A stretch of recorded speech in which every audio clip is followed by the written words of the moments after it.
తెలంగాణ రాష్ట్రంలో ఉన్నటువంటి కాంగ్రెస్ ప్రభుత్వం రేవంత్ రెడ్డి గారి ప్రభుత్వం పట్టించుకొని దాన్ని నిర్బంధ విద్యలాగా అంటే ప్రతి స్కూల్లో దీన్ని ఖచ్చితంగా ఫస్ట్ నుంచి 10th వరకు పెట్టాలి అనే ఒక ఆలోచనతో సంకల్పంతో దాన్ని ముందు తీసుకొచ్చి దాని దిశగా ఇప్పుడు మన ప్రభుత్వం అడుగులు వేసిందండి. అంటే ప్రతి స్కూల్లో దాన్ని నిర్బంధంగా పెట్టాలని ఆలోచనతో.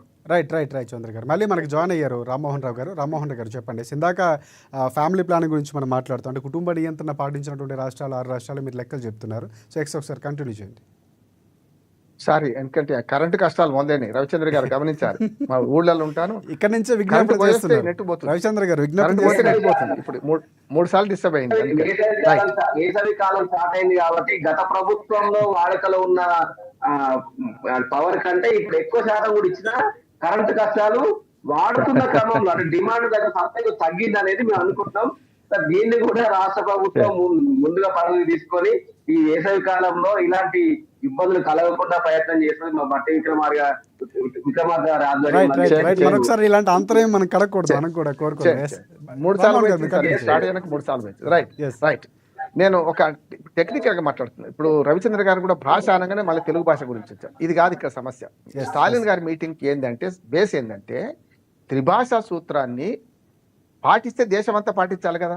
నీకో రూలు నాకో రూలు ఉండొద్దు కదా. రామ్మోహన్ గారు ఒకటి ఇందాక మనం పార్లమెంటు స్థానాల గురించి మాట్లాడుతున్నాం. అక్కడ వస్తే బాగుంటుందేమో. వస్తాను సార్, అదే వస్తాను. అయితే అది కంటిన్యూ చేస్తాను. ఎందుకంటే త్రిభాషా సూత్రాన్ని కూడా మన తెలుగు భాష సంబంధం కాదు, అది వేరే, ఆ రొలి వేరే. అందుకని దాని గురించి నేను చెప్పే ప్రయత్నం. ఇప్పుడు ఏమో మనం ఈ డిలిమిటేషన్ గురించి మాట్లాడదాం. 135 సీట్లు 132 సీట్లు మాత్రమే దక్షిణ భారతదేశానికి ఉన్నాయి.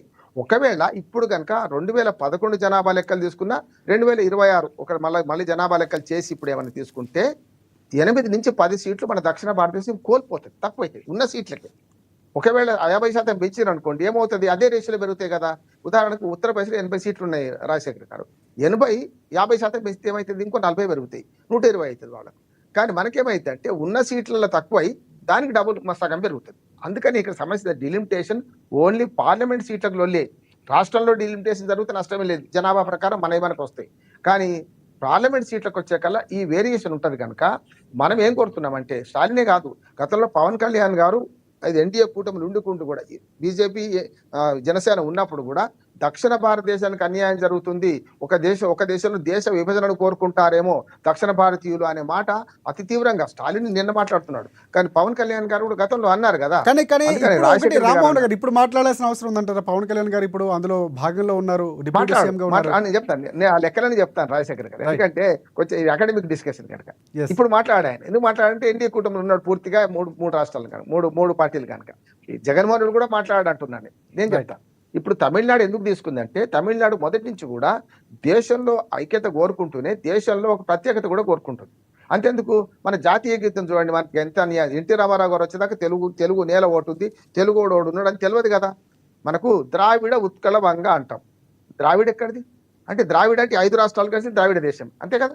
ఉత్కళ ఉంటుంది, వంగ ఉంటుంది, సింధు ఉంటుంది, పాకిస్తాన్లో పోయిన సింధు ఉంటుంది మన జాతీయ గీతం. ఇప్పుడు సవరించుకోలేము మనం, అది కాంగ్రెస్ చేసినా ఈ బీజేపీ చేసినా. అందుకని నేను ఏమంటున్నా అంటే, కొంచెం తీవ్రంగా ఉన్నా సరే ద్రావిడ దేశం అని మనం కలిపేశారు కదా, దాన్నే ఒప్పుకుంటున్నాను. ఈ 5 రాష్ట్రాలకు పార్లమెంట్ సీట్లు తక్కువ అవుతాయి ఎక్కువ అవుతాయి? అమిత్ షా గారు హామీ ఇచ్చారు, మీకు తక్కువ కావా అన్నారు. కానీ ఎక్కువ కూడా కావు కదా. నేను అడుగుతున్నాను, తక్కువ కావు కరెక్టే. ఉన్న సీట్లు ఉంచి ఈ ఉన్న సీట్లు 131 132 ఇవే ఉంచి ఉత్తరప్రదేశ్కి 120 సీట్లు అయిన అనుకోండి, ఇప్పుడు జనాభా ప్రకారం అయితే ఉత్తరప్రదేశ్ గ్యారంటీ పెంచకపోయినా ఉన్న దానిలో మనవి పోతాయి, అక్కడే పెరుగుతాయి. వాళ్ళు పెంచినా కూడా ఆర్ఎస్సీలే వాళ్ళకి వెలుగుతాయి. కనుక రేపు ఏమైందంటే దక్షిణ భారతదేశం అన్యాయం వైపు ఉత్తర భారతదేశంలో ఈ ఉత్తర పార్టీలు ఉన్నాయి. ఉదాహరణకు ఎన్డీఏ కూటమిలోని బీజేపీ ఇప్పటికి చొచ్చుకొస్తున్న, తెలంగాణ మొదటి నుంచి కూడా బీజేపీకి బలమైన రాష్ట్రమే. మనకు చాలా మందికి అర్థం కాదు ఏంటంటే, తెలుగు రాష్ట్రాలు అనకుండా తెలుగు రాష్ట్రంలో ఆంధ్రప్రదేశ్కి బీజేపీ బలమైన రాష్ట్రం కాకపోవచ్చు, కానీ తెలంగాణ మొదటి నుంచి ఉమ్మడి ఆంధ్రప్రదేశ్లో కూడా బలమైన రాష్ట్రమే. విద్యాసాగర్ రావు గారు గెలిచారు, పరకాల నుంచి మన చాలా మంది గెలిచారు కదా. నేను హైదరాబాద్లో గెలిచారు, బండారు దత్తాత్రేయ ఎప్పటి నుంచి హైదరాబాద్ నుంచి గెలుస్తున్నారు. కనుక ఇప్పుడు కొత్త కాదు. కానీ తమిళనాడులో బీజేపీ వేళ్ళు ఉనుకోలేదు, కేరళలో వేళ్ళు ఉనుకోదు, అట్లానే మనకు పుదుచ్చేరిలో ఉండదు, ఆంధ్రప్రదేశ్లో బీజేపీ ఎవరైనా మిత్రపక్షం ఉంటే ఉంటుంది. కనుక దక్షిణ భారతదేశంలో వేళ్ళు ఉనుకోకుండా రేపు ఉత్తర భారతదేశం ఓటర్తో గెలవే అనే ఆలోచనతో ఉంటారు, కాదంటలేదు. సన్యాసుల మఠం కాదు, బీజేపీని తప్పడతలేదు. కానీ మనకు న్యాయం జరగాలంటే ఏం చేయాలంటే ఇప్పుడు చేయాల్సిన పని చెప్తున్నాను. 11 జనాభా లెక్కలు 2021 చేసుకుంటే మన నష్టమైంది కనుక సేమ్ ప్యాటర్న్ వచ్చావు 71 జనాభా లెక్కలు ఉంచితే అప్పుడు దేశవ్యాప్తంగా సమతుల్యతున్నది కనుక 71 జనాభా లెక్కల ప్రకారం డీలిమిటేషన్ చేయాలి. మన సీట్లు మనకు ఉంటాయి. అప్పుడు 40 ఇప్పుడు ఉదాహరణ తమిళనాడు 39 40 అనుకుందాం, పుదుచ్చేరితో కలుపుకుంటే 40కి 60 అవుతాయి, 20 పెరుగుతాయి. ఉత్తరప్రదేశ్లో 80కి 120 అవుతాయి, 40 పెరుగుతాయి. కనుక అప్పుడు నష్టమే లేదు. ఎందుకంటే ఆ రేషియోలు పెరుగుతాయి కనుక సీట్లు పెరుగుతాయి కానీ రేషియో మారదు. అది కావాలని కోరుకుంటున్నాడు స్టాలిన్ అనే దానిలో. ఈ లాజిక్ ఏంటంటే ఇది లాజిక్ కనుక ఆనాడు అక్కడ తమిళనాడు ఏమైంది, అన్ని పార్టీలు కలిసినాయి. దుర్మార్గం ఏంటంటే మన ఆంధ్రప్రదేశ్ తెలంగాణ మన తెలుగు రాష్ట్రాల్లో పీతలాగా కిందికి గుంజుకుంటాం. ఇప్పుడు ఇక్కడ చూడండి, మన రాష్ట్రంలో రేవంత్ రెడ్డి గారు కాంగ్రెస్ పార్టీ కనుక డిఎంకే కూడా కాంగ్రెస్ పార్టీ ఇండియా కూటమిలో ఉంది కనుక ఆయన ఒప్పుకుంటాడు. కానీ కేసీఆర్ అలా కలవడు. కేసీఆర్ బీజేపీకి పోడు, నా ఉదర్ నా ఇదర్. బీజేపీ ఏం చేస్తారు, కేసీఆర్ నేను ప్రత్యేకంగా ఉంటా, నేను మాత్రం బీజేపీకి వ్యతిరేకంగా ఉంటా, ఇటు కాంగ్రెస్ ఇక్కడ వ్యతిరేకం అక్కడ బీజేపీ వ్యతిరేకం కనుక నేను స్టాలిన్ మీటింగ్కి వస్తా అంటాడు. కానీ వీళ్ళతో కలవడు. నెంబర్ 1. ఇంకోటి ఏముంది, బీజేపీ ఎట్లాగో దీనికి వ్యతిరేకంగా ఉంటుంది కనుక స్టాలిన్ మీటింగ్ పోరు వీళ్ళు. ఈ 3 పార్టీలు 3 దిక్కులు ఉంటాయి, తలా తీర అయిపోతుంది, ఎవరి దారి వాడితే.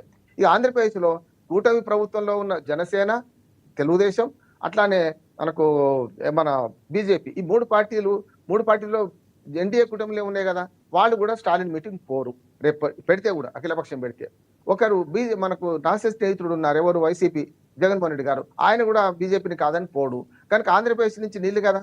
ఇక్కడ ఏమవుతుందంటే దక్షిణ భారతదేశంలో ఉన్న సీట్లు తక్కువ కావద్దు అంటుండగా బీజేపీ వ్యతిరేకమైన ప్రచారం కాదు, బీజేపీ వ్యతిరేకం అస్సలు కాదు. రేవంత్ రెడ్డి గారు కూడా గతం మాట్లాడారు కదా, మా సీట్లు తక్కువ అవుతున్నాయి, తక్కువ కాకుండా చూడండి అంటున్నారు. అందుకని ఒకటే మార్గం, 1971 లెక్కలు తీసుకుంటే మన దక్షిణ భారతదేశం నష్టం కాదు, మీరు పెంచండి. ఇప్పుడు మన పార్లమెంట్ కూడా రాజశేఖర్ గారు 1200 ఒకటి రామ్మోహన్ గారు చిన్న ప్రశ్న, అంటే ఒకవేళ జనగణన చేయాలి అనే కేంద్రంపై పట్టుబడుతున్నటువంటి పరిస్థితి, ఒకవేళ జనగణన చేస్తే కనుక అప్పుడే ప్రాతిపదికన నిర్ణయించే అవకాశం ఉందంటారా డీలిమిటేషన్? అదే జనగణన అయినా కూడా ఇప్పుడు ఉదాహరణ చెప్పండి, 71 తర్వాత జనగణన జరగలేదు, 81 అయింది, 91 అయింది, 2001 అయింది కదా. నేను అదే చెప్తున్నాను, 2001 జనగణన తీసుకోవద్దు, 71తో తీసుకోవాలి నాలాంటి వాడి పిటిషన్